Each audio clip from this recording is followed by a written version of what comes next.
ক্লাসে আমরা sulphuric acid এবং হাইড্রোক্লোরিক অ্যাসিডের শনাক্তকরণ নিয়ে আলোচনা করব। প্রথমে সালফিউরিক অ্যাসিড নিয়ে ভাবা যাক। সালফিউরিক অ্যাসিডের সংকেত H2SO4। এই সালফিউরিক অ্যাসিডের শনাক্তকরণের জন্য একটা টেস্ট টিউব নিয়ে তাতে কয়েক ফোঁটা সালফিউরিক অ্যাসিডের লঘু দ্রবণ, ডাইলুট দ্রবণ নেওয়া হলো। এতে যোগ করতে হবে বেরিয়াম ক্লোরাইড, লবণের জলীয় দ্রবণ। আর একটি টেস্ট টিউবে বেরিয়াম ক্লোরাইড লবণে পাতিত জল যোগ করে আমরা জলীয় দ্রবণ তৈরি করব। এইবারে কি করতে হবে পরীক্ষায়, যে সালফিউরিক অ্যাসিড নিয়ে তার মধ্যে কয়েক ফোঁটা বেরিয়াম ক্লোরাইড আমরা যোগ করে দিলাম। আর একটা টেস্ট টিউব থেকে বেরিয়াম ক্লোরাইড যোগ করে দিলাম। যে টেস্ট টিউবে আমাদের বেরিয়াম ক্লোরাইডের দ্রবণ ছিল সেই টেস্ট টিউবটিকে নিয়ে আমরা আস্তে আস্তে কয়েক ফোঁটা বেরিয়াম ক্লোরাইড দ্রবণ এখানে যোগ করে দিলাম। তাহলে পরীক্ষা কি করা হলো, এই লঘু H2SO4 তার সঙ্গে আমরা যোগ করলাম লঘু সালফিউরিক অ্যাসিডের সঙ্গে বেরিয়াম ক্লোরাইডের জলীয় দ্রবণ। বেরিয়াম ক্লোরাইড একটি লবণ। এই বিক্রিয়া হওয়ার ফলে কি দেখা যাবে, পর্যবেক্ষণ কি করা যাবে, যে সাদা একটা ভারী অধক্ষেপ, এই জায়গায় একটা সাদা ভারী অধক্ষেপ উৎপন্ন হতে দেখা যাবে। সাদা ভারী অধক্ষেপ উৎপন্ন হবে, অধক্ষেপ উৎপন্ন হবে। এই অধক্ষেপটা কিভাবে তৈরি হচ্ছে দেখা যাক। আসলে দ্রবণে H2SO4 ভেঙে যায়। H2SO4 ভেঙে গিয়ে কি তৈরি হয়, হাইড্রোজেন আয়ন এবং সালফেট আয়ন। এবার বেরিয়াম ক্লোরাইড লবণেরও জলীয় দ্রবণ নিয়েছি, তা ভেঙে যায় Ba++ প্লাস 2Cl মাইনাস। তাহলে ক্লোরাইড আয়ন আর বেরিয়াম আয়ন উৎপন্ন হলো। এই বেরিয়াম আয়ন কিন্তু ক্যাটায়ন সালফেট আয়নের সঙ্গে যুক্ত হয় এবং বেরিয়াম সালফেট উৎপন্ন করে। এই বেরিয়াম সালফেট লবণের একটা অধক্ষেপ, যেটা কিনা এখানে দ্রবণে কিন্তু আরও উৎপন্ন হয়, H+ এবং Cl-, এটা যুক্ত হয়ে HCl তৈরি হয়। কিন্তু এই বেরিয়াম সালফেট কিন্তু HCl-এ অদ্রাব্য, ফলে একটা থকথকে একটা ভারী অধক্ষেপ নিচে পড়তে দেখা যায়। এই অধক্ষেপ দেখেই আমরা H2SO4-কে চিনতে পারি। তাহলে বিক্রিয়াটা কি ঘটে, H2SO4 এটা কিন্তু আমরা ডাইলুট নিয়ে থাকি, লঘু এবং বেরিয়াম ক্লোরাইড লবণের জলীয় দ্রবণ নিয়ে বিক্রিয়ায় উৎপন্ন হয় BaSO4, যেটা কিনা সাদা অধক্ষেপ দেয় এবং তার সঙ্গে তৈরি হয় HCl। কিন্তু এই HCl-এ BaSO4 কিন্তু দ্রবীভূত হয় না, তাই আমরা অধক্ষেপটা পাই। এই পরীক্ষার সাহায্যে আমরা বুঝতে পারি যে আমাদের যে অ্যাসিডটা সেটা সালফিউরিক অ্যাসিড। শুধু তাই না, যে কোনো লবণে যদি সালফেট মূলক থাকে SO4₂-, তাকেও কিন্তু এই পরীক্ষার সাহায্যে আমরা শনাক্ত করতে পারি।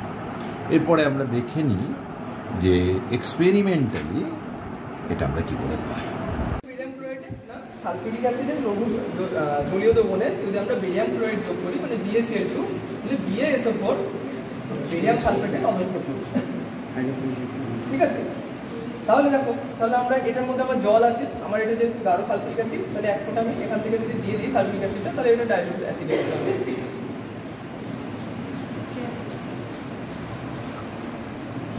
সব পছন্দ হবে কেন হলো, এই জলে অ্যাসিড দিলাম তার জন্য টেস্ট টিউবটা গরম হয়ে গেছে। আর আমরা যখন অ্যাসিডকে যখন লঘু করবো, তখন কখনো কিন্তু অ্যাসিডের মধ্যে জল দেবো, জলে অ্যাসিড দেবো। আমি দেখো এক টেস্ট টিউব মোটামুটি জলের মধ্যে 1 ফোঁটা 2 ফোঁটা অ্যাসিড দিলাম, তাতেই শব্দ হলো, গরম হয়ে গেছে। আমি যদি উল্টোটা করতাম, 1 ফোঁটা জল যদি অ্যাসিড দিয়ে দিতাম, তাহলে এখন এখানে বাস করে চারিদিকে অ্যাসিড ছড়িয়ে যাবে। কেন না, এই জলটা যখন আমি এই অ্যাসিডের মধ্যে দেবো, যে টেম্পারেচার তৈরি হলো, জলটা না এই ড্রপটা সঙ্গে সঙ্গে ভেপার স্টেটে চলে যাবে, মানে এতটাই হিট ওখানে তৈরি হবে।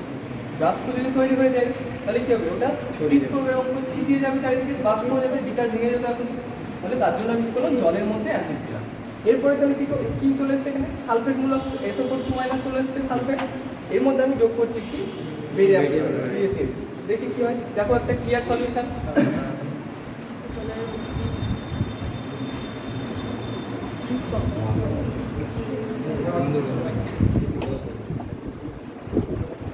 এসছে দেখো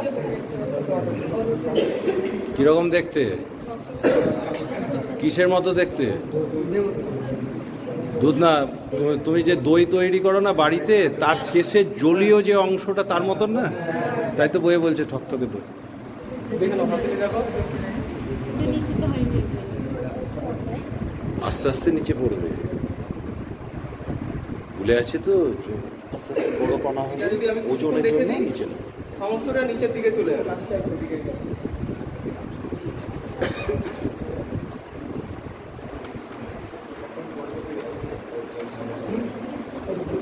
এবং আরেকটা জিনিস লক্ষ্য করবে যে আমি যখন রিঅ্যাকশনটা করলাম তাহলে কি H2SO4 plus BaCl2 BaSO4 plus HCl, HClটা যখন তৈরি হয়েছে তাহলে আমি এখান থেকে একটা কিন্তু কনক্লুশনে আসতে পারছি কি যে আমার যে পদক্ষেপটা পড়েছে সেটা কিন্তু HCl অদ্রাব্য। আমি যদি এখন বাইরে আমার এখানে HCl আছে, যদি যোগ করি তাতেও কিন্তু এ কিন্তু দ্রবীভূত হবে না, HCl অদ্রাব্য। হ্যাঁ, এটা আস্তে আস্তে যে পার্টিকেলগুলো আছে এখন ভেসে বেড়াচ্ছে, একটু রেখে দিলে আধ ঘন্টা পরে দেখবে এটা সব নিচে পড়ে গেছে, উপরে সলিউশনটা ক্লিয়ার হয়ে গেছে জলের মতো, আর নিচে একদম এই পোর্শনে গিয়ে সাদা অধক্ষেপ পড়ে গেছে। তাহলে কি পেলাম? BaSO4 HCl অদ্রাব্য। আর জলের মধ্যে তো অদ্রাব্য অবশ্যই, তাহলে নাহলে তো অধক্ষেপ আসতো না।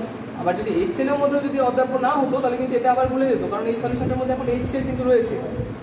ঠিক আছে, তাহলে এটা হচ্ছে কি আমার সালফিউরিক অ্যাসিডের কেস। এরপরে কি আছে আমাদের? Hydrochloric acid. আমরা HCl বা হাইড্রোক্লোরিক অ্যাসিডের শনাক্তকরণ নিয়ে আলোচনা করব। এই শনাক্তকরণের জন্য একটা টেস্ট টিউব নেব, টেস্ট টিউবে কয়েক ফোঁটা HCl এর লঘু দ্রবণ নেওয়া হলো, HCl বা হাইড্রোক্লোরিক অ্যাসিডে। এবার তাতে সিলভার নাইট্রেট AgNO3 নিয়ে তার LgNO3 লবণ নিয়ে তার জলীয় দ্রবণ তৈরি করতে হবে ডিস্টিলড ওয়াটার যোগ করে। এবার সিলভার নাইট্রেট দ্রবণ এর মধ্যে যোগ করে দেব, সিলভার নাইট্রেট দ্রবণ HCl এর সঙ্গে। আরেকটা টেস্ট টিউবে আমরা সিলভার নাইট্রেট দ্রবণ তৈরি করেছি এবং সেটা থেকে সিলভার নাইট্রেট AgNO3 ফোঁটা ফোঁটা করে যোগ করতে থাকলাম। কয়েক ফোঁটা যখনই সিলভার নাইট্রেট এখানে যোগ করা হবে, যোগ করলে থকথকে সাদা দইয়ের মতো একটা অধক্ষেপ করতে দেখা যাবে। তাহলে কি উৎপন্ন হবে? AgNO3 আর HCl এর বিক্রিয়া হবে, বিক্রিয়ায় উৎপন্ন হয় AgCl সলিড, এটা থকথকে দইয়ের মতো অধক্ষেপ পড়ে এবং প্লাস HNO3 উৎপন্ন হয়। কিন্তু এই অধক্ষেপটা কিন্তু HNO3-তে দ্রবীভূত হয় না, তাই AgCl এর অধক্ষেপ পাব। এইবার অধক্ষেপ যেহেতু AgNO3-তে দ্রবীভূত হলো না, এবার আমরা কি করব? অতিরিক্ত পরিমাণ অ্যামোনিয়াম হাইড্রক্সাইড, অ্যামোনিয়ার জলীয় দ্রবণ NH4OH যোগ করব। যোগ করলে দেখা যাবে অধক্ষেপটা দ্রবীভূত হয়ে যাচ্ছে। আসলে এই ক্ষেত্রে এই AgCl যেটা উৎপন্ন হয় সেটা এই অ্যামোনিয়াম হাইড্রক্সাইডের সঙ্গে কিন্তু বিক্রিয়া করে একটা জটিল লবণ তৈরি করে, একটা জটিল লবণ তৈরি করে। এই জটিল লবণের সংকেত হলো AgNH3(2Cl) প্লাস জল উৎপন্ন হয়, বিক্রিয়ায়। লবণটার নাম হলো ডাইঅ্যামিন, দুটো অ্যামিন আছে, NH3 আছে, ডাইঅ্যামিন। আর কি আছে? Silver diamine, silver 1 chloride. এই লবণটা উৎপন্ন হয়, ডাইঅ্যামিন সিলভার 1 ক্লোরাইড। এই লবণটা কিন্তু জলে দ্রবীভূত হয়, এই যে জটিল লবণ যেটা তৈরি হলো এটা জলে দ্রবীভূত হয়। এই বিক্রিয়ার সাহায্যেই আমরা HCl-কে শনাক্ত করতে পারি। শুধু তাই না, যে কোনো লবণে যদি Cl- এই মূলক উপস্থিত থাকে, এই অ্যাসিড রেডিক্যাল উপস্থিত থাকে Cl- তাকেও কিন্তু শনাক্ত করা যায়।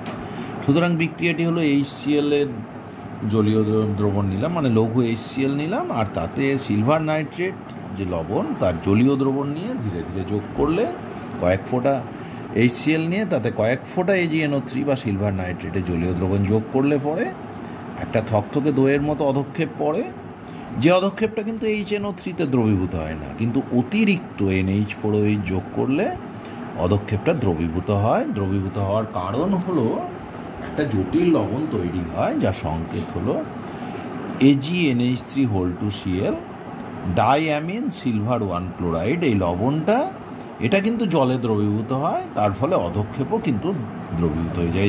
AgCl NH4OH-এর সঙ্গে বিক্রিয়া করে দিয়ে ডাইঅ্যামিন সিলভার 1 ক্লোরাইড AgNH3(2Cl) উৎপন্ন করে, যেটা জলে দ্রবীভূত হয়, তার ফলে অধক্ষেপ দ্রবীভূত হয়ে যাবে।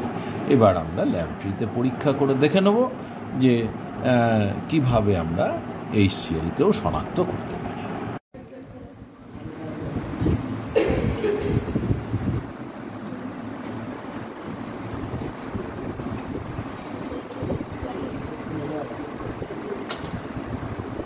পাঞ্জেন্ট স্মেল পাচ্ছ? HCl এর আমরা কি দিলাম, পাঞ্জেন্ট একটা স্মেল, নাক ধরে যায়। দেখো দেখি, ঝাঁঝ লাগছে না নাকে? দেখো কাছে যাবে না, অ্যাসিড বাস যাচ্ছে একটু, দেখবে পাঞ্জেন্ট স্মেল। এটা হচ্ছে HCl এর।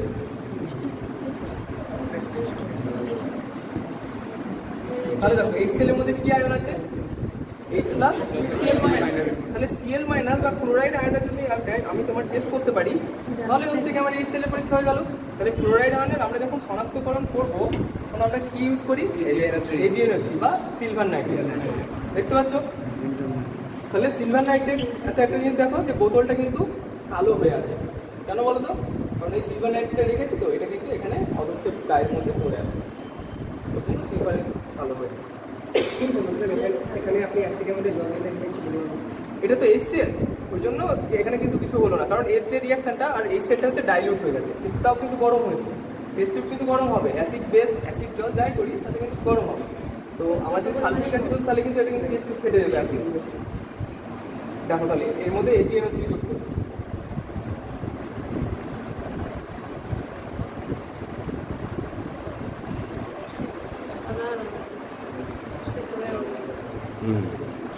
করেছে।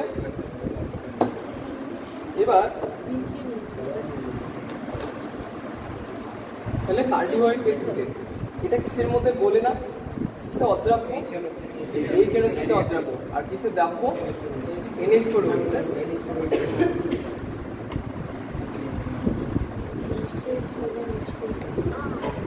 তাহলে HCl এর যে পরীক্ষা করলেন, HCl এর নিশ্চায়ক পরীক্ষা, HCl এর দ্রবণটা একটু ডাইলিউট করে নেওয়া হলো, দিয়ে কি যোগ করা হলো?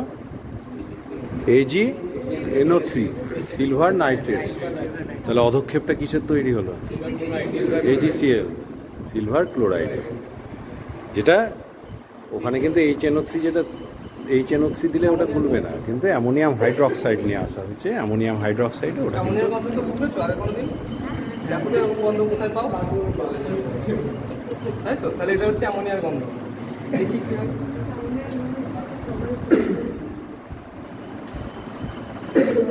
দেখো স্বচ্ছ হচ্ছে এবং সেই সময় কিন্তু হিট উৎপন্ন হচ্ছে। কেন? দেখতে পাচ্ছ এটার মধ্যে কেন ওই যে ধোঁয়াটা উঠে গেল?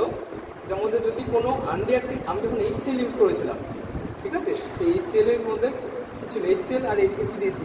NH3, তো NH4Cl তৈরি হতে পারে। আনরিঅ্যাক্টিভ আমি তো সিলভার নাইট্রেট কতটা পরিমাণ দিয়েছি সেটা তো মেপে দিইনি, হয়তো আমার HCl এর পরিমাণটা বেশি আছে। তাছাড়াও এখানে কি আছে? নাইট্রিক অ্যাসিড রয়েছে। তাহলে দেখো এতটা গুলো আমি যদি আরেকটু অ্যাড করি, নিচের দিকটা আস্তে আস্তে ফুটে যাবে, পুরোটা স্টুপটা বেশি হয়ে গেছে।